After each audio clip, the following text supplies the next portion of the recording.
அனைவருக்கும் குரு பூர்ணிமா நல்வாழ்த்துக்கள். முதலில் பிரம்மர்ஷி பத்ரிஜிக்கும் அனைத்து உலக ஆசான்களுக்கும் என்னுடைய வணக்கங்களை தெரிவித்துக் கொண்டு, மை டியர் மாஸ்டர்ஸ், இன்றைக்கு உங்களை சந்திப்பதில் மிக்க மிக்க மிக்க மகிழ்ச்சி. இன்னைக்கு தலைப்பு டிஎன்ஏ.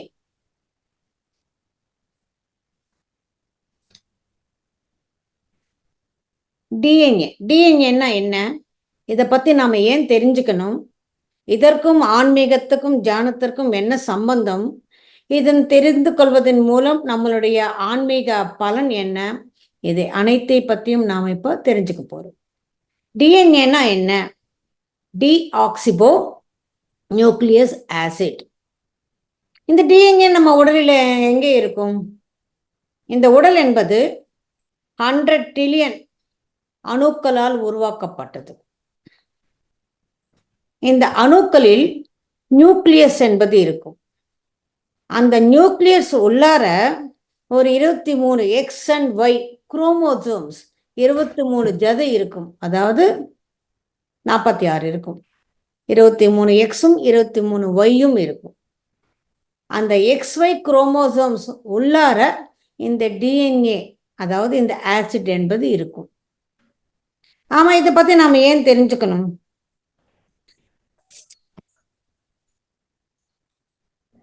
இதை பத்தி ஏன் நாம தெரிஞ்சுக்கணும்னா, இதுதான் இருக்கிறதுலையே நாம உண்மையா தெரிஞ்சுக்க வேண்டிய விஷயம். இந்த எக்ஸ் அண்ட் ஒய் குரோமோசோம்குள்ளார இருக்கிற இந்த டிஎன்ஏ என்பது எவ்வளவு நீளம் இருக்கும்? அதாவது நம் உடலில் இருக்கும் டிஎன்ஏவை அனைத்தும் நம்ம ஒன்று சேர்த்தால் இங்கிருந்து, அதாவது நம்ம பூமியில இருந்து சென்ட்ரல் சன், இப்ப நமக்கு தெரிகிற இந்த சூரியன் கிடையாது, சென்ட்ரல் சன், அல்சியோன் என்று ஒரு சென்ட்ரல் சன் இருக்கு. அந்த சென்ட்ரல் சன் வரைக்கும் அது நீண்டு செல்லும். இன்னும் சுலபமாக புரியணும்னா, நம்ம உடலில் இருக்கும் டிஎன்ஏ அனைத்தையும் நாம் ஒன்று கூடினால் இந்த பூமியை 7 முறை சுத்தி வரலாம். அவ்வளோ பெரிய டிஎன்ஏ என்பது இருக்கும். இது முதல்ல நமக்கு 1869 ஃபெட்ரிக் என்ற ஒரு சயின்டிஸ்ட் மூலமா கண்டுபிடிக்கப்பட்டது. அதுக்கப்புறம் இதன் மேல நிறைய ஆராய்ச்சிகள் நடந்தது. அந்த ஆராய்ச்சியில் நமக்கு தெரிந்தது என்னன்னா, இந்த டிஎன்ஏவில் மிகப்பெரிய ஞானம் என்பது இருக்கு. பெரிய மீன்ஸ் சமஸ்த ஞானமும் இருக்கு.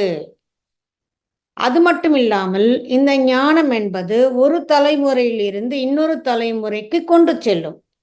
சமஸ்தம்னா என்ன? அனைத்து ஞானம். அனைத்துக்கு என்ன அர்த்தம்? அதாவது இந்த விஸ்வத்தில் கோடானு கோடி லோகங்கள் இருக்கு. அந்த கோடானு கோடி லோகங்களின் ஞானமும், நாம இந்த பூமியில் ஏன் பிறந்தோம், இதுவரைக்கும் எத்தனை பிறவிகள் எடுத்திருக்கிறோம், அந்த பிறவிகளில் நாம் என்னென்ன ஞானத்தை தெரிந்து கொண்டிருக்கிறோம், அனைத்து ஞானமும் இந்த டிஎன்ஏவில் அடங்கி இருக்கு. இப்ப நம்ம பத்ரி சார் சொல்வாரு, நம் சுவாசம்தான் நம் குரு, வேற எந்த குருவையும் நாம் வெளியில தேட தேவையே இல்லைன்னு. அதுக்கு என்ன அர்த்தம்? நம்ம குருவை எதுக்காக தேடுறோம்? ஞானத்துக்காக தேடுறோம். அந்த ஞானம் என்பது இந்த டிஎன்ஏவில அனைத்து விஸ்வத்தின் ஞானமும் இங்க இருக்கிறப்ப நம்ம வெளியில எந்த குருவை தேட வேண்டிய அவசியமும் இல்லை.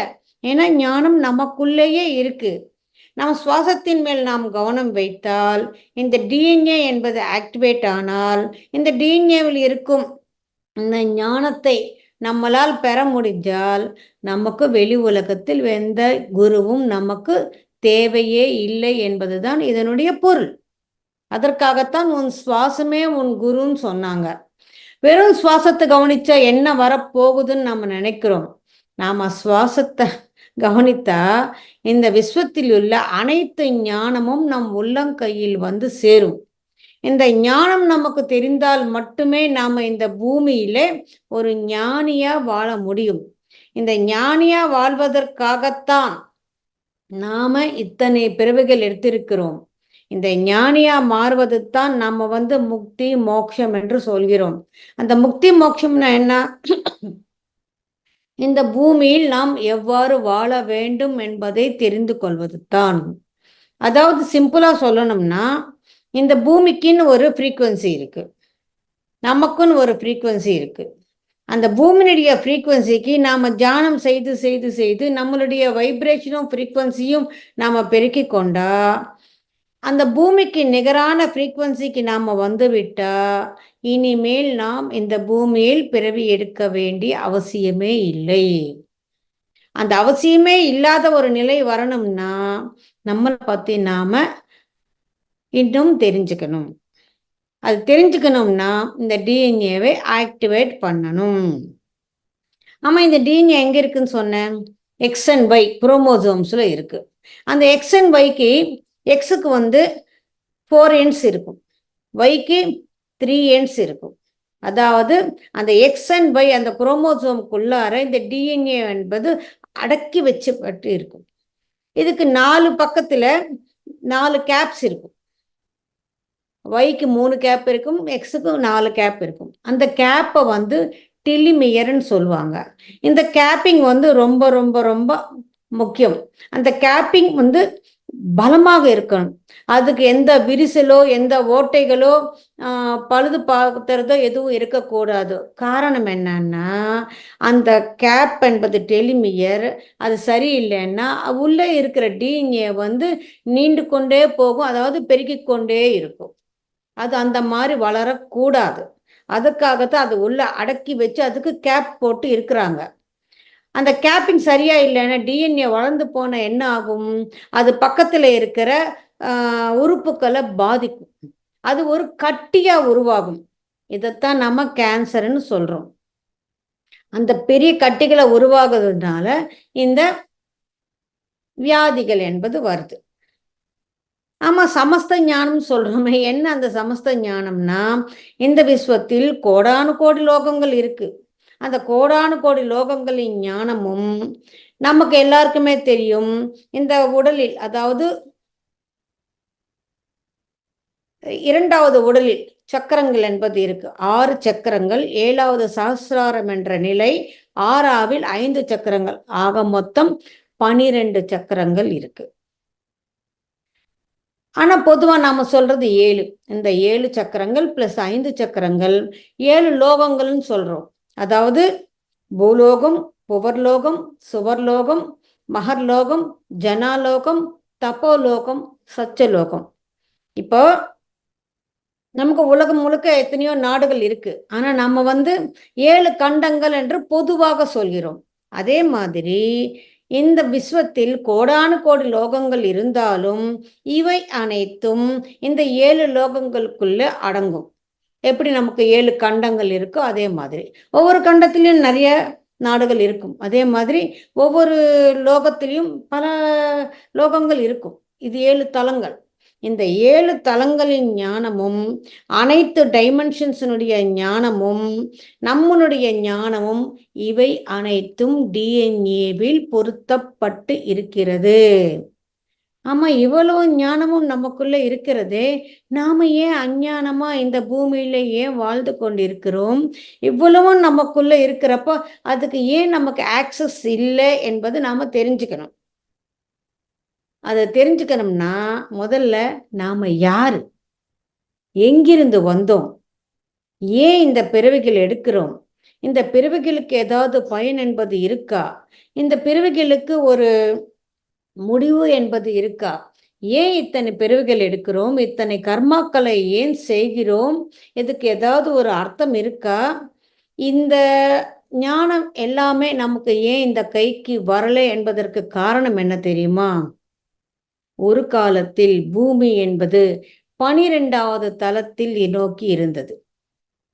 அந்த 12வது தலத்தில் நோக்கி இருக்கிறப்போ அங்கே இருக்கிற மனிதர்கள் மிக ஞானத்துடனும் தன்னுடைய பிறவி பயனை தெரிந்து கொண்டு தன் லட்சியத்தை நோக்கி தன் வாழ்க்கையை நகர்த்தி கொண்டிருந்தார்கள். அந்த மாதிரி செல்வ செழிப்போடு இருக்கிற அந்த பூமியை 3 லட்சம் வருடங்களுக்கு முன் இது சில வேறு கிரகவாசிகள் இதை வந்து கேப்சர் பண்ணாங்க. அதாவது இந்த பூமியை ஆக்கிரமித்தாங்க. அந்த பூமியை ஆக்கிரமிக்கிறப்ப இங்க இருக்கிற மனிதன் வந்து ஞானத்தோடும் சர்வ சுதந்திரத்தோடும் இருக்கிறான். அந்த மாதிரி சர்வ சுதந்திரத்தோடு ஞானத்தோடு இருக்கிறப்ப இந்த பூமி அவங்களால ஆள முடியாது. அப்ப என்ன செய்யணும்? மனுஷனுக்கு வர அந்த ஞானத்தை கட் பண்ணணும். ரெண்டாவது, அவனுடைய சுதந்திரத்தை பறிபோக்கணும். இதுக்கு என்ன செஞ்சாங்க?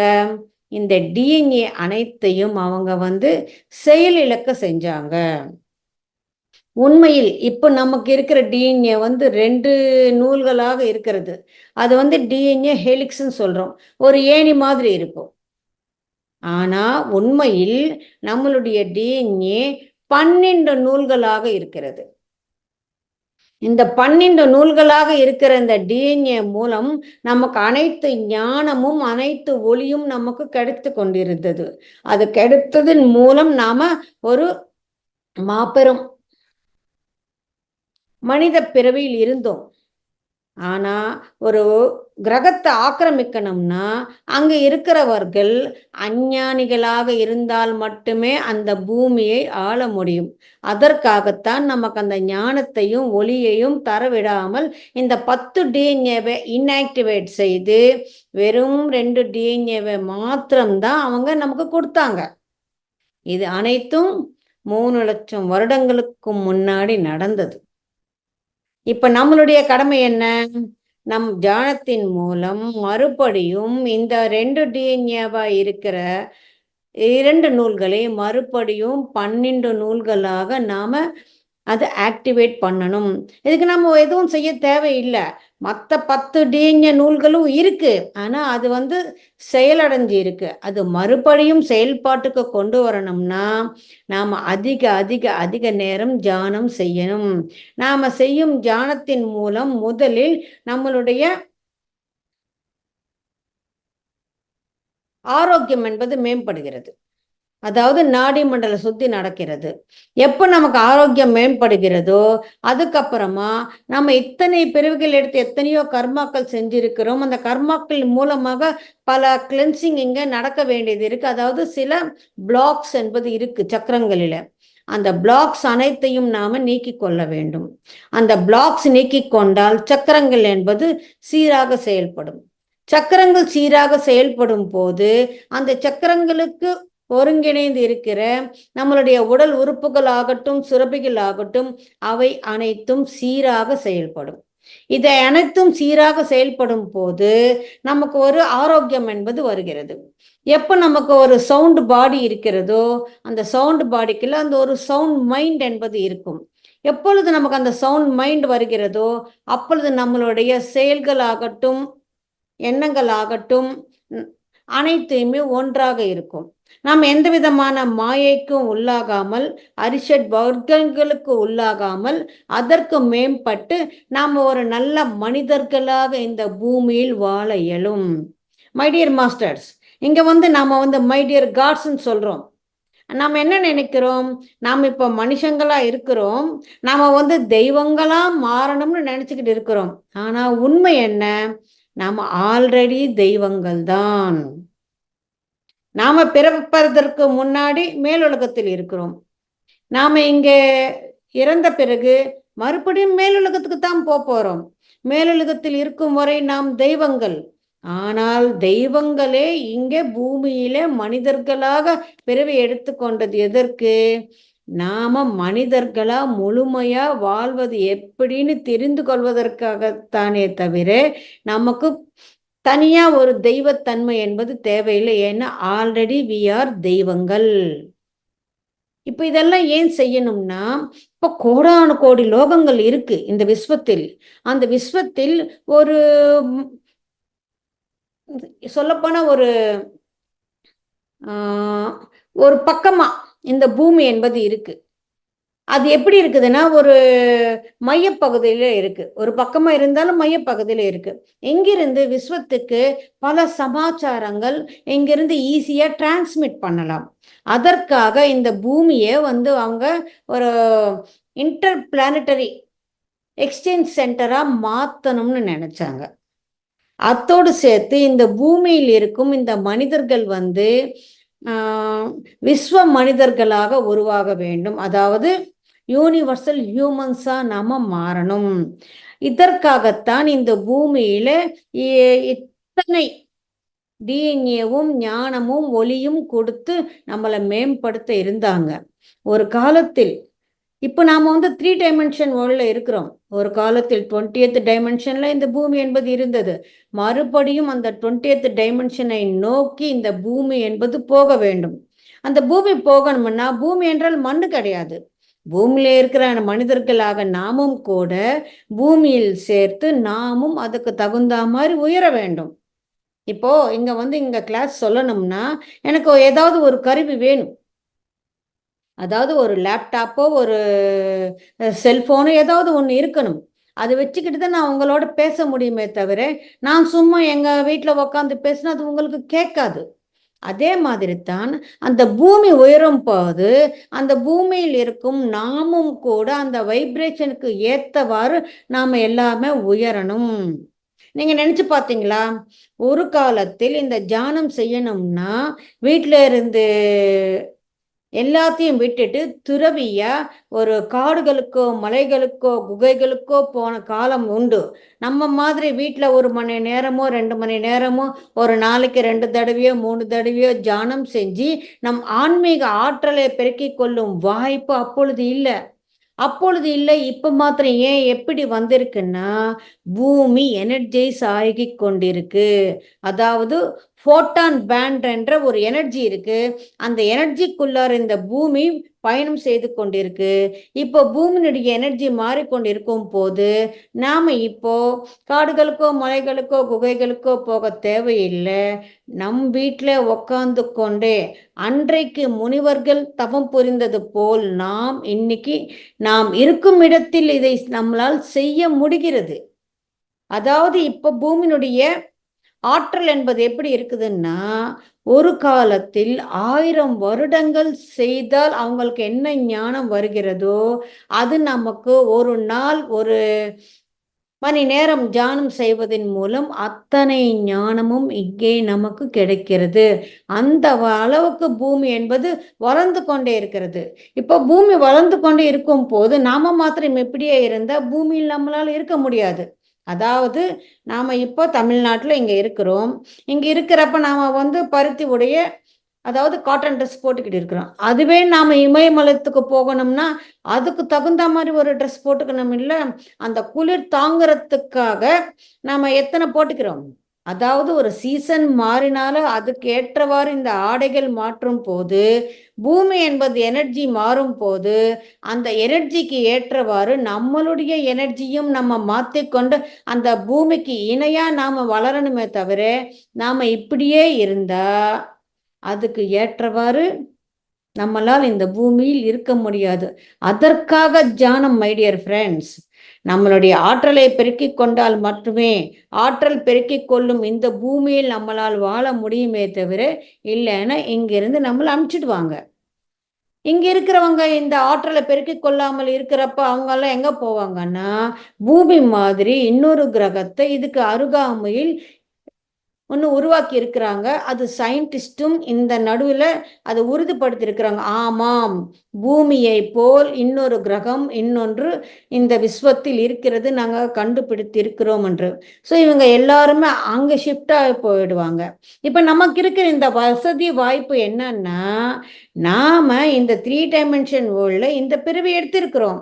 ஆனால் இதே பிறவியிலே நாம் தியானம் செஞ்சு நம்மளுடைய ஆற்றலை பெருக்கிக் கொண்டால் நாம் 5வது தளத்துக்கும் இந்த பூமி எந்த தளத்தை நோக்கி பயணம் செய்யுதோ அந்த தளத்துக்கு நம்மளால் போக முடியும். இதுவரைக்கும் விஸ்வத்தில் இந்த மாதிரி வேற எந்த கிரகத்திலும் எந்த ஜீவராசிக்கும் இந்த ஒரு சலுகை கொடுக்கப்பட்டதே இல்லை. இப்பொழுது இந்த சலுகை நமக்கு கொடுக்கப்பட்டிருக்கு. இதை நாம் பயன்படுத்தி கொண்டால் இப்போ பூமிக்கு நாம ஏன் வரோம்? இத்தனை பிரிவுகள் ஏன் எடுக்கிறோம்?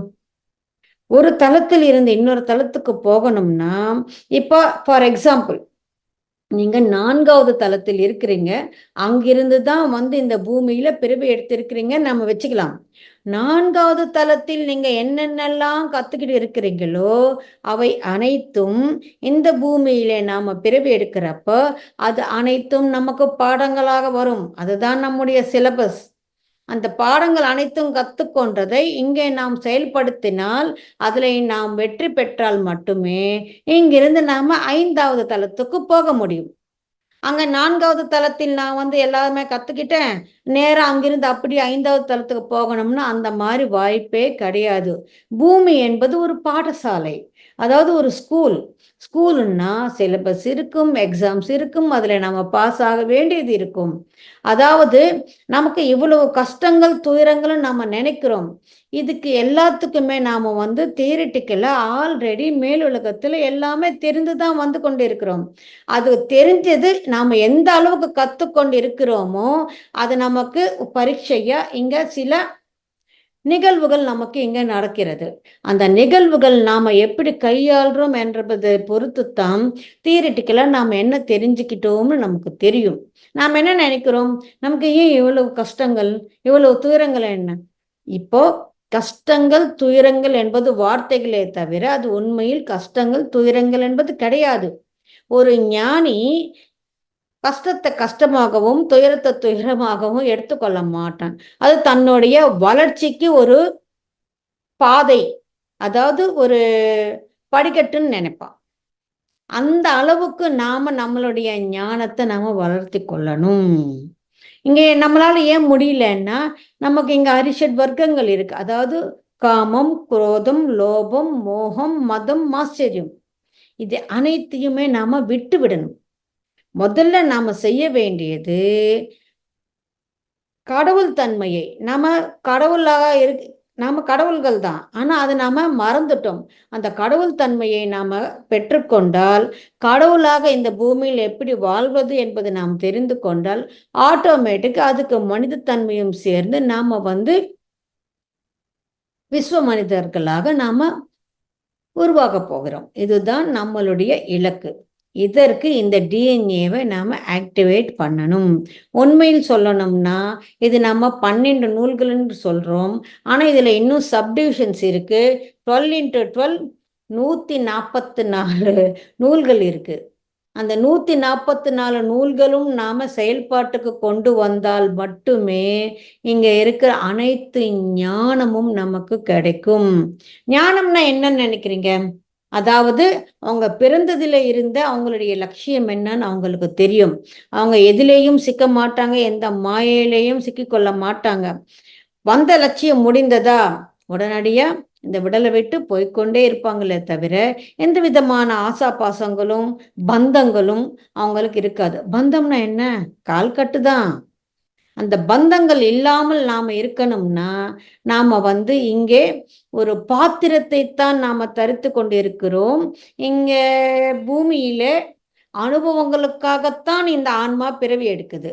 அந்த அனுபவங்கள் பெற வேண்டும் என்றால் அதுக்கு ஒரு உடல் என்பது தேவை. அதற்காக உடல் கொடுக்கப்பட்டது. கொடுக்கப்பட்டது. நம்ம வந்து தனியா வந்து இங்க எந்த அனுபவங்களும் பெற முடியாது. அடுக்காகத்தான் குடும்பம் என்ற ஒரு அமைப்பு நமக்கு தரப்பட்டது. இந்த குடும்பம் இந்த பிறவியில இந்த சொந்தங்கள் இதுவரைக்கும் மட்டும்தான். அதுக்கப்புறம் அது தொடராது. ஆனா அது நமக்கு அந்த ஞானம் இல்லாமல் அந்த அன்பு, பாசம், அந்த பந்தங்களில நம்ம சிக்கிக்கொள்கிறது. இதுதான் மாயை. அந்த மாயையிலிருந்து நம்ம விலகினால் அவங்கவங்க வாழ்க்கை அவங்கவங்க எடுத்துக்கிட்டு வந்தது அவங்கவங்க வாழ போறாங்க. யாரும் யாருக்கும் எந்த பந்தமும் இல்லை.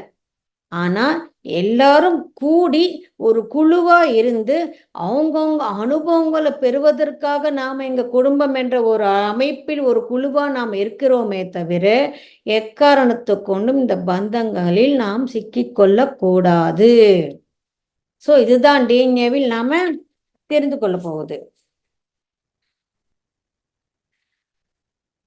1,00,000 வருடங்களுக்கு முன்னாடி இந்த டிஎன்ஏ இந்த மாதிரி ஆயிடுச்சு. பூமியில இருக்கிற மனிதர்கள் அஞ்ஞானத்தில் இருக்கிறாங்க. இது அனைத்தும் மறுபடியும் நாம சரி செய்யணும் சொல்லி எத்தனையோ மாஸ்டர்ஸ் இதை 1,00,000 வருடங்களுக்கு முன்னாடி இது அனைத்தையுமே சீர்படுத்தி இருக்கிறாங்க. அவங்க யாருன்னு தெரியுமா? அவங்க தான் நம்ம ஆர்க்டூரியன்ஸ், சில ஏஞ்சலிக்ஸ் சொல்றோம். அதாவது 12 உலகங்களில் இருந்து 12 நூல்கள் நமக்கு தரப்பட்டு இருக்கு. அவங்க யாருன்னா பிளைடியன்ஸ், ஆர்க்டூரியன்ஸ், ஆண்ட்ரோமெடான்ஸ், சிரியன்ஸ், லைரன்ஸ், வேகன்ஸ், ஆல்பா சென்ச்சூரியன்ஸ், பெலிட்ரிஷியன்ஸ், ஓரியன்ஸ், வேஸ்தாஸ், ஃபான், ஓவர்லைட்டிங். இந்த 12 லோகங்களிலிருந்து 12 நூல்கள் நமக்கு 1,00,000 வருடங்களுக்கு முன்னாடி தரப்பட்டிருக்கு. ஆமா, 1,00,000 வருடங்களுக்கு முன்னாடி இதெல்லாம் தரப்பட்டு இருக்குது இல்லை. இன்னும் ஏன் இது நம்ம செயல்பாட்டுக்கு வரவே இல்லைன்னா, இன்னும் நமக்கு அந்த ஆக்சஸ் என்பது கிடைக்கல, அந்த அளவுக்கு எனர்ஜி என்பது இல்லை. ஏதாவது லா ஆஃப் டைம் என்பது இருக்கு. அதாவது எந்த காலத்துக்கு எது நடக்கணுமோ அது சரியாகவே நடக்கும். இப்பொழுது அந்த நேரம் என்பது வந்திருக்கு. கடந்த 20 வருடங்களாக இந்த ஆக்டிவேஷன் என்பது ஆரம்பித்து இருக்கு. நாம் தியானம் செய்ய செய்ய செய்ய செய்ய இந்த ஆக்டிவேஷன் என்பது அவ்வளவு சீக்கிரமா அது நடக்கும். அதுக்காக தான் பத்ரி சார் எப்பவுமே சொல்வாரு, உக்காருங்க உக்காருங்க உக்காருங்க உக்காருங்க, தியானம் செய்யுங்க தியானம் செய்யுங்க தியானம் செய்யுங்கன்னு. ஏன் ஆனா நாம் என்ன நினைக்கிறோம்? சும்மா கண்ணை மூடிக்கிட்டு மூச்சை கவனிச்சு என்ன நடக்க போகுது? மூச்சில் தான் அனைத்தும் இருக்கிறது. நாம எதுவுமே செய்ய தேவையில்லை. அதாவது கும்பகம் தேவையில்லை, மூச்சை அடக்கி உள்ள வச்சுக்கிட்டு மறுபடியும் விட வேண்டிய எதுவுமே தேவையில்லை. ஏன்னா இது இயற்கையானது. மனுஷன் இயற்கையானவன். இந்த டிஎன்ஏ இயற்கையாகவே இருக்கு. இந்த ஆக்டிவேஷன் என்பது கூட இயற்கையாகவே நடக்கணும். இயற்கையாக நடக்கிற நம்ம மூச்சு காத்த நாம கவனித்தால் மட்டுமே இது நடக்கும்.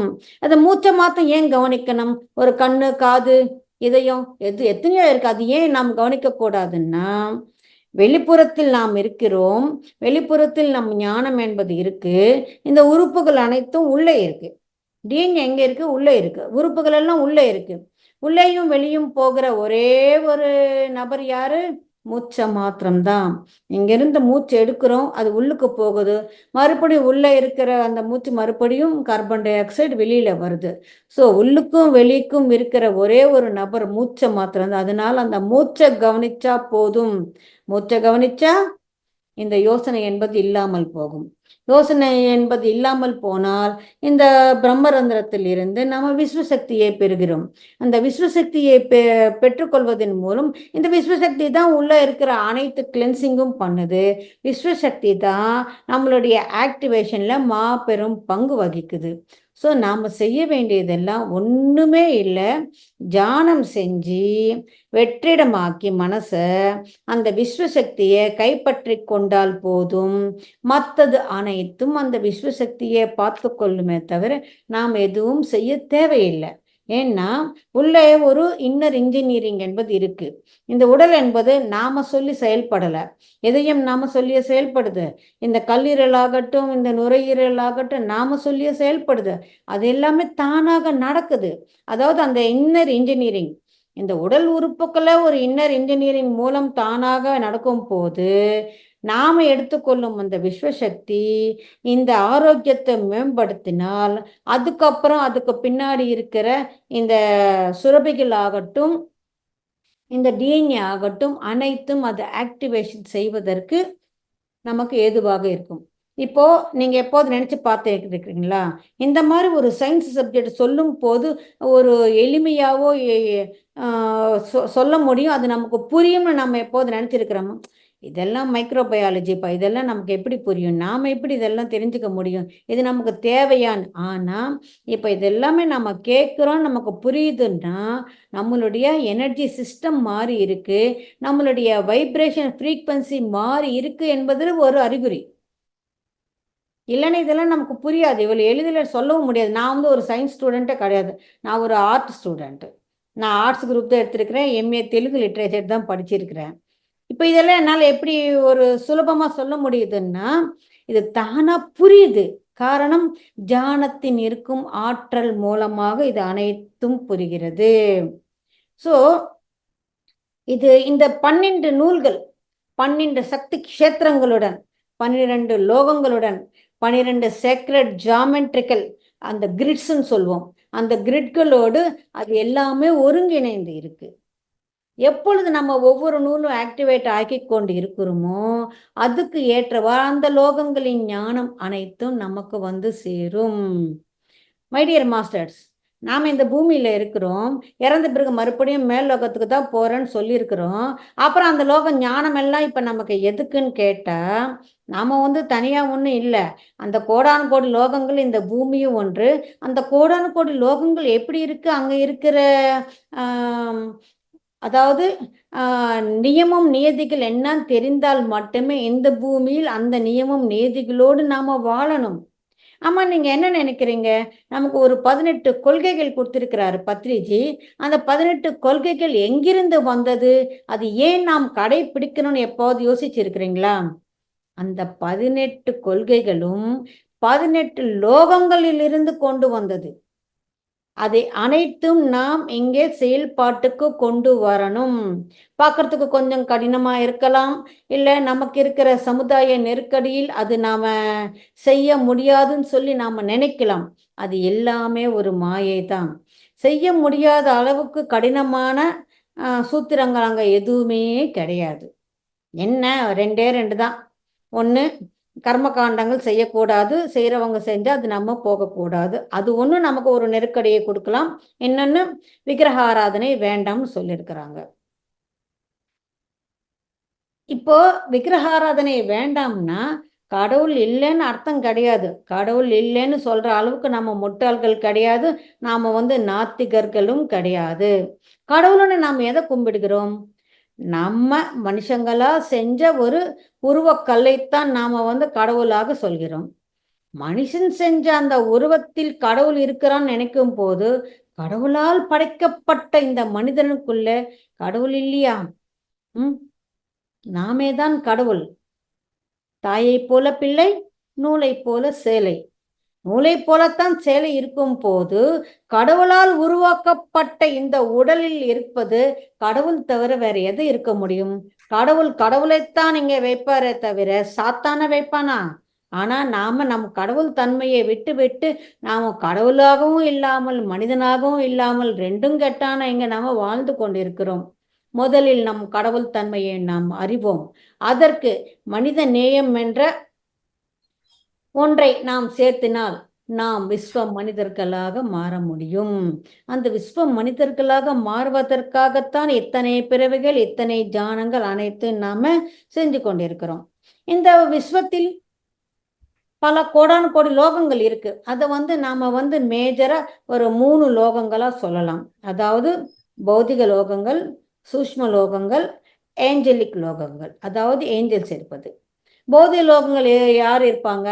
நம்ம மாதிரி ஜீவராசிகள் இருப்பாங்க. சூஷ்ம லோகத்தில் யார் இருப்பாங்க? மாஸ்டர்ஸ் இருப்பாங்க.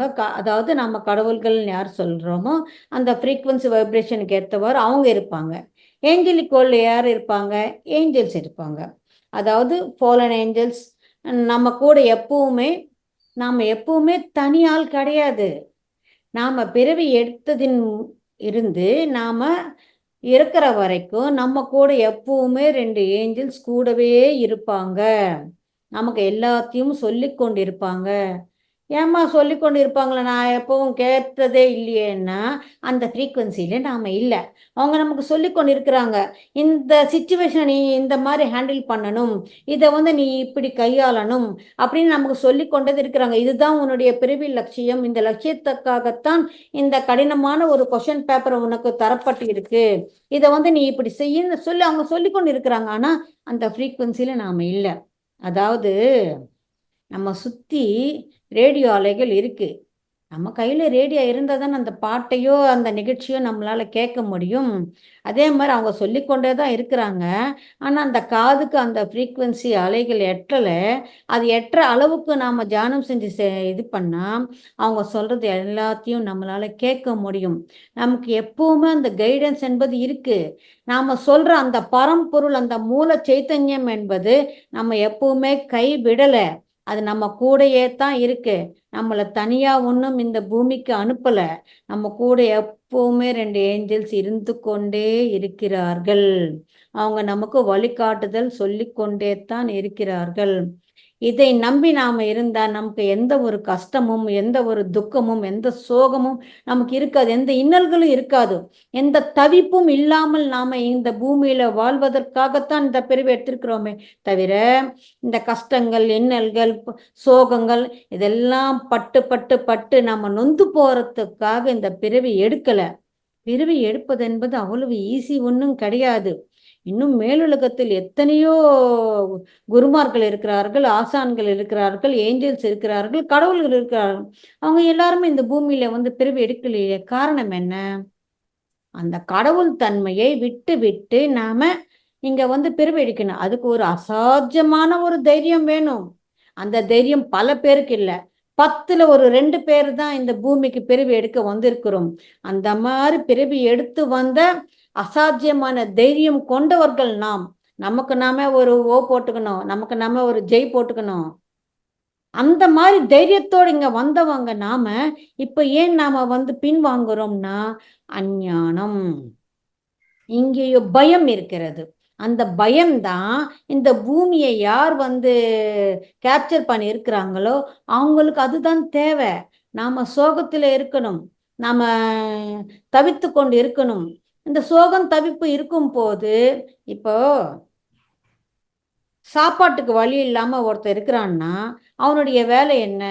2 வேளை சாப்பாட்டுக்காக அவன் கஷ்டப்படணும். அது தவிர 3வது ஏதாவது ஒரு விஷயத்தை அவனால கான்சென்ட்ரேட் பண்ண முடியுமா? முடியாது.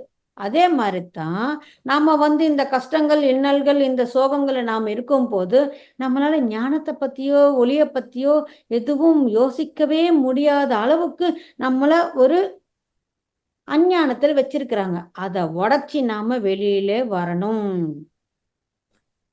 இதற்காகத்தான் நமக்கு 12 லோகம், அதாவது 12 சக்கரங்கள் இருக்கு. அதாவது நமக்கு எல்லாருக்குமே தெரியும், மூலாதாரம், சுவாதிஷ்டானம், மணிப்பூரகம், அநாகதம், விசுத்த, ஆக்ஞா. இது 6 சக்கரங்கள். 7வது சஹஸ்ராரம் என்பது நிலை. அதுக்கப்புறம் இன்னும் ஒரு 5 சக்கரங்கள் இருக்கு. இந்த 5 சக்கரங்களும் இந்த 12 நூல்களோடு ஒருங்கிணைந்தால் 12 தலங்களில் இருக்கும் அனைத்து ஞானமும் நம்மை வந்து சேரும். அதற்கு நாம் என்ன செய்ய வேண்டும்? தியானம் செய்ய வேண்டும். ஏனென்றால் இத்தனை பிறவைகள் எடுத்து சக்கரங்கள் அனைத்தும் ஒரு கிளென்சிங் செய்ய வேண்டிய ஒரு நிலையில் இருக்கு. அதாவது சில பிளாக்ஸ் என்பது இருக்கு. இந்த பிளாக்ஸ் இல்லாமல் சில ஜேசில்ஸ் இருக்கு, சில தடைகள் இருக்கு. இந்த தடைகள் அனைத்தையும் நாம் தியானம் செய்ய செய்ய செய்ய அந்த விஸ்வசக்தியின் மூலம் அது எல்லாமே கிளென்சிங் என்பது நடக்கும். இதுக்கு ஒரு எளிய வழி ஒன்று இருக்கு. இப்ப நம்ம உடல் வந்து 100 ட்ரில்லியன் அணுக்களால் உருவாக்கப்பட்டதுன்னு சொன்னோம். இந்த 100 ட்ரில்லியன் அணுக்கள் இருக்குது இல்ல, இதெல்லாம் யார் கமாண்ட் பண்றாங்க? இது கமாண்ட் பண்றதுக்கு ஒரு சென்ட்ரல் செல்லுன்னு ஒன்று இருக்கு. அந்த சென்ட்ரல் செல் எங்க இருக்கு? நம்ம தலையில, நம்ம பிரெயின்ல இருக்கு. நாம தியானம் செஞ்சு அந்த சென்ட்ரல் செல்லுக்கு நாம இந்த கமாண்ட்ஸ் கொடுத்துக்கிட்டு இருந்தா இங்க இருக்கிற டிஎன்ஏ அனைத்தும் கிளென்சிங் செய்யப்படணும், இந்த 12 நூல்கள் செயல்பாட்டுக்கு கொண்டு வரணும் சொல்லி அந்த சென்ட்ரல் செல்லுக்கு நாம அந்த கட்டளைகள் கொடுத்து கொண்டிருந்தா ஆட்டோமேட்டிக்கா அந்த செல்கள் என்பது மாறிக்கொண்டிருக்கும். இப்போ பயாலஜி என்ன சொல்லுது? அணுக்கள் ஒவ்வொரு நாளும் பல அணுக்கள் போய்கொண்டே இருக்கும், புதிதாக அணுக்கள் உருவாகி கொண்டே இருக்கும். எப்பொழுது அந்த சென்ட்ரல் செல்லுக்கு நாம வந்து இந்த கட்டளைகள் கொடுக்கிறோமோ அந்த புதிதாக உருவாகி கொண்டிருக்கிற அந்த செல்கள் என்பது ஆட்டோமேட்டிக்கா ஃபுல் எனர்ஜியோடு, ஃபுல் ஆக்டிவேஷனோடு இருக்கிறதுக்கு நிறைய சான்சஸ் என்பது இருக்கு. ஸோ அந்த சென்ட்ரல் செல்லை நாம ஆக்டிவேட் பண்ணி அதுக்கு நாம வந்து கமாண்ட்ஸ் கொடுத்து கொண்டே இருக்கோம். இந்த சுரபிகளில் முக்கியமானது ஹைப்போதாலாமஸ் என்பது ஒரு சுரபி. அது வந்து ஆக்டிவேட் ஆகணும். நீங்க எப்போது நினைச்சு பார்த்தீங்களா? நம்ம சினிமாவிலலாம் காட்டுவாங்க, தவம் செஞ்சா கடவுள் வந்து நம் முன்னே தோன்றுவார். பக்தா என்ன உன் கோரிக்கைன்னு. இப்போ கடவுள் தமிழ்ல பேசுவாரா, தெலுங்குல பேசுவாரா, இங்கிலீஷ்ல பேசுவாரா, ஹிந்தியில பேசுவாரா? எந்த மொழியில பேசுவாரு? இப்ப நான் தெலுங்கு என்பதனால என்கிட்ட தெலுங்குல பேசுவாரா, நீங்க தமிழ் என்பதனால தமிழ்ல பேசுவாரா? எப்பவுமே விஸ்வத்தில் இருக்கும் அந்த ஒளி என்பது லைட் லாங்குவேஜ்னு சொல்றோம். அந்த லைட் லாங்குவேஜ் என்பது எல்லா விஸ்வத்திற்கும் பொதுவாக இருக்கிற ஒரு மொழி. அந்த லைட் லாங்குவேஜில் அவங்க பேசும்போது நமக்கு நம் மொழியில கேட்குது. எப்படி கேட்குது? இந்த ஹைப்போதலாமஸ் என்பது ஒரு டிரான்ஸ்லேட்டர். கடவுள் லைட் லாங்குவேஜில் பேசினாலும் நமக்கு நம் மொழியில கேட்குதுன்னா அது ஹைப்போதலாமஸ் நமக்கு டிரான்ஸ்லேட் பண்ணி கொடுக்குது. இந்த தியானம் செய்யும் போது இந்த ஹைப்போதலாமஸ் ஆக்டிவேட் ஆகும் போது அந்த லைட் லாங்குவேஜில் இருக்கிற அந்த ஞானத்தை அனைத்தையும் நமக்கு அது டிரான்ஸ்லேட் பண்ணி நம் மொழியிலே நமக்கு புரிகிற மாதிரி சொல்லுது. இப்போ இதெல்லாம் நீங்கள் தமிழில் கேட்பீங்க, தமிழில் புரியுதுன்னு சொல்லி எப்பாவது நினச்சி பார்த்தீங்களா? இல்லை தெலுங்குக்காரியாக இருக்கிறேன்னா கஷ்டப்பட்டு ஒரு தமிழை கற்றுக்கிட்டு தமிழில் சொல்வேன்னு நான் நினச்சி பார்த்தேன்னா? இது எல்லாமே வெஸ்டர்ன், அதாவது நியூ ஏஜ் ஸ்பிரிச்சுவல் சயின்ஸ்னு சொல்லி இது அனைத்தும் இங்கிலீஷில் தான் மோஸ்ட்லி இருக்குது. இப்போ நம்ம மொழியில் நமக்கு இது வருதுன்னா நம்மளுடைய ஜான ஆற்றலின் மூலம்தான். இல்லைன்னா இந்த மாதிரி ஒரு தலைப்பு கொடுக்கணும்னு உங்களுக்கும் தோணாது, இந்த தலைப்பில் இந்த விஷயத்தை எல்லாமே சேகரித்து உங்களுக்கு தரணும்னு எனக்கும் தோணாது. இதெல்லாம் கேட்குற அளவுக்கு புரிஞ்சுக்கிற அளவுக்கு நம்மளுடைய வைப்ரேஷன் என்பது பெருகி இருக்கு. நம் தியானத்துக்கும் நம் வைப்ரேஷனுக்கும் நம்ம ஒரு வாட்டை ஒரு கைத்தட்டல் கொடுக்கலாம். மை டியர் ஃப்ரெண்ட்ஸ், இதற்காகத்தான் அதிகாலையில் தியானம் 5லிருந்து 6 என்பது பிரம்ம முகூர்த்தம். பிரம்ம முகூர்த்தம் இன்னும் முன்னாடி கூட இருக்கு. ஆனா இந்த நேரத்தில் நாம் செய்யும் போது நமக்கு எந்த விதமான டிஸ்டர்பன்ஸும் இருக்காது. அது நம்மளுடைய சொந்த சமயம், நம்மளுடைய ஓன் டைம்.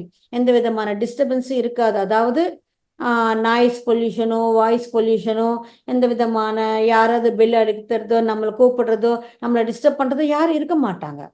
ஸோ அதனால நம்ம தூக்கத்தை நாம் கொஞ்சம் குறைச்சிக்கிட்டு அந்த நேரத்துக்கு நாம் தியானம் செஞ்சா எந்த வித 2வது நைட்டு முழுக்க நாம் தூங்கி எழுந்து நம்ம உடலும் ஃப்ரெஷ்ஷாக இருக்குது. தியானம் பண்ணுறதுக்கு முதலில் ஆசன சித்தி என்பது வேணும். இந்த உடல் என்பது தியானம் செய்வதற்கு ஒத்துழைக்கணும். நாம் நைட்டு முழுக்க இந்த தூங்கி எழுந்து அந்த பாடி ஃப்ரெஷ்ஷாக இருக்கும் போது, மைண்டு ஃப்ரெஷ்ஷாக இருக்கும் போது அந்த செய்கிற அந்த தியானத்தினுடைய பலனை வார்த்தைகளால் சொல்ல முடியாது. அது ஒரு அலாதி. அதுக்கு மகாத்தார் டிவி அந்த ஃபவுண்டேஷன் அவர்களுக்கு ஒரு மாபெரும் நன்றியை நாம் தெரிவித்துக் கொள்கிறோம். அதற்கு ஒரு வாய்ப்பு, ஒரு ஜூம் நடத்துறதோ, ஒரு மியூசிக் போடுறதோ, தியானத்தில் எல்லாரையும் உட்கார வைக்கிறதோ, ஒரு கமாண்ட் கொடுக்கறதோ, எல்லாமே சொல்றது ஒரு சாதாரண விஷயம் கிடையாது. ஒவ்வொரு நாளும் ஒவ்வொரு மாசமும் இத்தனை நாட்கள் செய்வதென்பது அதுக்குன்னு ஒரு சங்கல்பம் இருக்கணும், ஒரு லட்சியம் இருக்கணும். எல்லாருக்கும் இந்த சேவை செய்யணும் என்ற ஒரு மனப்பான்மை இருந்தால் மட்டுமே அது நடக்கும். இது ஒரு கூட்டு முயற்சி. ஒவ்வொரு மாசமும் 21 நாட்கள் 21 டாபிக் கொடுத்து 21 நபர்களை எங்கேஜ் பண்ணணும்னா அது ஒரு மாபெரும் ஒரு டைம் டேபிள் போட்டுக்கிட்டு எல்லாமே செய்யணும். இதெல்லாம் ஏன் செய்கிறாங்க? அவர்களுக்காக செய்கிறாங்களா? இல்லை, பொது நலனுக்காக செய்கிறாங்க. நம்ம எப்போது நினச்சி பார்த்துருக்குறோமா? இந்த தியானத்துக்கு வரத்துக்கு முன்னாடி பொது நலனில் நம்மளை நாம் கூட ஈடுபடுத்திக்குவோம். பொது நலனுக்காக நாமளும் நம்ம வாழ்க்கையில் ஒரு இடத்தை கொடுப்போம், நாமளும் பொது நலத்துக்கு வருவோம் சொல்லி எப்போது நினச்சி பார்த்துருக்குறோமா? இதுதான் சர்வீஸ் என்றார். ஆன்மீகத்தில் சர்வீஸ் என்பது ஒரு மிகப்பெரிய உயர்ந்த ஒரு நிலை. அந்த சர்வீஸுக்கு யாரெல்லாம் வரீங்களோ, யாரெல்லாம் பெற்றுக்கொள்கிறீர்களோ அவர்கள் எல்லாருக்குமே தனியாக ஒரு ரிவார்டு என்பது கச்சிதமாக இருக்கும். ஸோ மை டியர் மாஸ்டர்ஸ், இந்த டிஎன்ஏவைத்தான் நாம் சிம்பிளாக நம்ம மொழியில் ஜீன்ஸ்ன்னு சொல்கிறோம். இந்த ஜீன்ஸ் என்பது தாய் தந்தை வழியின் மூலமாக நமக்கு வருகிறது. இது ஒவ்வொரு தலைமுறைக்கும் பெற்று செல்கிறது. இதன் மூலமாக நாம் அனைத்து ஞானத்தையும் நாம் பெற்றுக்கொண்டிருக்கிறோம். இந்த பிசிக்கல் உலகத்தில், அதாவது இந்த பௌதிக உலகத்திலே நமக்கு 4 சாம்ராஜ்யங்கள் என்பது இருக்குது. அது எல்லாருக்குமே தெரியும். ஒன்று கனிம சாம்ராஜ்யம், அதுக்கப்புறம் தாவர சாம்ராஜ்யம், அதுக்கப்புறம் விலங்கு சாம்ராஜ்யம், அதுக்கப்புறம் மனித சாம்ராஜ்யம். ஒவ்வொருத்தரும் இங்கே பிறவி எடுக்கும் போது மனிதர்களாக முதலிலேயே பிறவி எடுப்பதில்லை. இந்த கனிம சாம்ராஜ்யத்தில் தொடங்கி அதுக்கப்புறமா நாம் இந்த மனித பிறவிகளுக்கு வந்திருக்கிறோம். இந்த மனித பிறவிகளில் கூட ஒவ்வொருத்தரும் குறைந்தபட்சம் பத்ரிஜி சொன்னது 500 600 பிறவிகள் தேவைப்படுகிறது நாம முழுமை அடைவதற்கு. இப்பொழுது நாம் இந்த ஞானத்துக்கு வந்திருக்கிறோம், இந்த ஞானத்தை அனைத்தையும் கேட்டுக்கொண்டு இருக்கிறோம்னா நாம இறுதி கட்ட பிறவிகளில் இருக்கிறோம் என்பதை உறுதி செய்கிறது. இங்க ஒரு விஷயம், நாம புராணங்களில இதிகாசங்களில கேட்டிருக்கிறோம், நீ மிருகமா போவ, நீ மரமா போவ, நீ கல்லா மாறிடுவேன்னு. அந்த மாதிரி எதுவும் இங்கே நடக்காது. அது நம்மளை வழி நடத்துறதுக்காக, ஒரு நல்ல வழியில் நாம் இருப்பதற்காக சொன்னதே தவிர அதெல்லாம் வெரி வெரி ரேர் சர்க்கம்ஸ்டன்சஸ். ஒரு வாட்டி மனித பிறவிக்கு வந்தால் எக்காரணத்து கொண்டும் நாம மறுபடியும் கீழ்பிறவிகளுக்கு போக மாட்டோம். அதாவது தாவர உலகங்களுக்கோ விலங்கு உலகங்களுக்கோ போக மாட்டோம். அதாவது நம்ம ஸ்கூல் படிக்கும் போது 7வது ஃபெயில் ஆனால் 7வது தான், நம்ம 6வதுக்கோ 3வதுக்கோ 5வதுக்கோ போக மாட்டோம். 7வது ஃபெயிலான 7வதுல தான் இருக்க போகிறோமே தவிர அதுக்கும் கீழே போக மாட்டோம். அதாவது நம்ம மனித பிறவிக்கு வந்துட்டா அந்த சாம்ராஜ்யங்களெல்லாம் கடந்து தான் நம்ம மனித பிறவிக்கு வந்திருக்கிறோம். மறுபடியும் அந்த விலங்கு சாம்ராஜ்யங்களுக்கு போக வாய்ப்பே இல்லை, தேவையே இல்லை. 2வது, இந்த ஆன்மானுடைய கிராஃப் எப்படி இருக்கும்னா எப்பவும் மேல் நோக்கி தான் இருக்கும். மேல் நோக்கி போகலைன்னாலும் அது சமநிலையில் இருக்குமே தவிர எக்காரணத்தை கொண்டு அங்கே இந்த கிராஃப் என்பது எப்பவும் கீழேக்கு வரவே வராது. இந்த ஆன்மா இந்த பூமிக்கு வந்த பிறகு, அதாவது இந்த மனித பிறவிக்கு வந்த பிறகுதான் கர்மா என்பது ஆரம்பிக்குது. அதுக்கு முன்னாடி கர்மா என்பது இல்லை. இப்ப நாம எல்லாமே சொல்றோம் இல்ல, நீங்க சைவ உணவாளர்களா இருக்க, இந்த டிஎன்ஏ ஆக்டிவேஷனுக்கு இந்த உடல் என்பது சரியாக இருக்கணும்னா நாம கண்டிப்பாக சைவ உணவாளர்களாக இருக்க வேண்டும். இது கச்சிதமாக சைவமே நாம எடுத்துக்கணும் உணவுல. எக்காரணத்தை கொண்டும் நான்வெஜ் எடுக்கவே கூடாது. இப்ப நம்ம கேட்குறோம், இப்போ ஒரு மிருகம் மான வேட்டையாடுது, அதுக்கெல்லாம் கர்மா இல்லையான்னு. அதுக்கு கர்மா இல்லை. கர்மா என்பது மனித பிறவிக்கு வந்த பிறகுதான் இந்த கர்மா என்ற இந்த அக்கௌண்ட் நமக்கு ஆரம்பமாகுது. அதற்கு முன்னாடி விலங்கு சாம்ராஜ்யத்தில் இருக்கும் வரை கர்மா என்பது கிடையாது. அப்புறம் நான் சமைக்கல, நான் வேட்டையாடலை, நான் கொல்லலை, நான் வளர்க்கலை, யாரோ சமைச்சு போட்டாங்க, நான் சாப்பிட்டேன், அந்த கர்மாவில் எனக்கு பங்கு இல்லைன்னா அது நீங்க சாப்பிட்றதுனால தான் இது எல்லாமே நடக்குது. இங்க சாப்பிட்றதுனால தான் அந்த ஹோட்டலில் சமைக்கிறாங்க, அது சமைக்கிறதுக்காகத்தான் அவங்க வளர்க்குறாங்க, அவங்க வளர்க்கறது மூலமாகத்தான் இது எல்லாமே நடக்குது. இது எல்லாமே ஒரு சர்க்கிள். இதில் எல்லாருக்கும் சம பங்கு இருக்கு. நான் டைரக்டா எதுவுமே பண்ணல, யாரோ கொடுத்தாங்க நான் சாப்பிட்டேன்னா அதுக்கும் அந்த கர்மா என்ற பங்கு என்பது இருக்குமே தவிர எனக்கு இதுக்கு சம்மந்தம் மேல நம்ம ஒதுங்கி போயிட முடியாது. ஸோ கண்டிப்பா இந்த டிஎன்ஏ ஆக்டிவேஷன் ஆனால் மட்டுமே இந்த ஞானம் அனைத்தும் கிடைக்கும். இந்த ஞானம் அனைத்தும் கிடைத்தால் மட்டுமே நாம விஸ்வ மனிதர்களாக வாழ முடியும். இதுக்கு அனைத்துக்கும் நாம முதலில் சைவ உணவாளர்களாக மாற வேண்டும். இதுவரைக்கும் நமக்கு தெரிந்தோ தெரியாமலோ எக்காரணத்து கொண்டோ வீட்டினுடைய பழக்கமோ பெரியவங்க நமக்கு பழக்கப்படுத்தினாங்களோ எக்காரணத்து கொண்டு நாம நான் வெஜிடேரியன்ஸாக இருந்தால் அதை அனைத்தையும் நீக்கி கொண்டு கண்டிப்பாக நாம் வெஜிடேரியன்ஸாக மாற வேண்டும். எக்காரணத்து கொண்டு அந்த நான் வெஜிடேரியன் வைப்ரேஷன் என்பது நம்ம உடலில் என்பது இருக்கவே கூடாது. ஸோ மை டியர் மாஸ்டர்ஸ், ஒரு காலத்தில் பூமி என்பது 12 நூல்கள் கொண்ட டிஎன்ஏவோடு மனிதரில் இருக்கும் போது அதனுடைய ஆற்றலே வேறு விதமாக இருந்தது. அதாவது 180 கோடான்ஸ் என்பது இருக்கு. இப்போ நமக்கு எவ்வளோ இருக்குதுன்னு நினைக்கிறீங்க? வெறும் 20 கோடான்ல தான் இருக்கு. அப்போ 160 180 கோடான் வரைக்கும் நாம் நம்ம டிஎன்ஏவை உயர்த்திக்கணும்னா நாம் இன்னும் எவ்வளவு செய்ய வேண்டியது இருக்கு என்பதை நாம் நினச்சி பார்க்கணும். அதுக்கு நாம் என்ன செய்யணும்? ஸோ எல்லாமே ஜானம் ஜானம் ஜானம். ஆமாம், இவ்வளோண்டு டிஎன்ஏ அணுக்களே சின்னது, அதில் நியூக்ளியஸ் இன்னும் சின்னது, அந்த நியூக்ளியஸில் XY குரோமோசோம்ஸ் இன்னும் சின்னது, அதில் இருக்கிற டிஎன்ஏ இன்னும் சின்னது. அதுக்குள்ள இவ்வளோ பெரிய ஞானம் என்பது எப்படி இருக்கும்னு நீங்க நினைக்கிறீங்க? இப்ப கம்ப்யூட்டருக்குன்னு ஒரு லாங்குவேஜ் இருக்கு. அதே மாதிரி இந்த டிஎன்ஏவுக்கும் ஒரு லாங்குவேஜ் இருக்கு. அதாவது பைனரி கோடுன்னு சொல்லுவாங்க. இது எல்லாமே சோலார் லெட்டர்ஸ்ல இருக்கும். இப்போ நம்ம வந்து கம்ப்யூட்டர் லாங்குவேஜ் நீங்கள் பார்த்தீங்கன்னா 0111 தவிர வேறு எதுவும் இருக்காது. அது நமக்கு புரியாது. ஆனால் அந்த கம்ப்யூட்டர் லாங்குவேஜ் தெரிந்தவங்களுக்கு அது புரியும். அதே மாதிரி இது எல்லாமே அக்னி நட்சத்திரங்கள், அக்னி எழுத்துக்கள் மூலமாக இதில் பொருத்தப்பட்டு இருக்கும். அது அனைத்தும் டீகோட் செய்து நாம் தெரிந்து கொள்ளும் அளவிற்கு நாம் இங்கே வளர வேண்டும். ஸோ நிறைய நிறைய தியானம் செய்யணும். நாம் சைவ உடமாளர்களாக இருக்கணும்.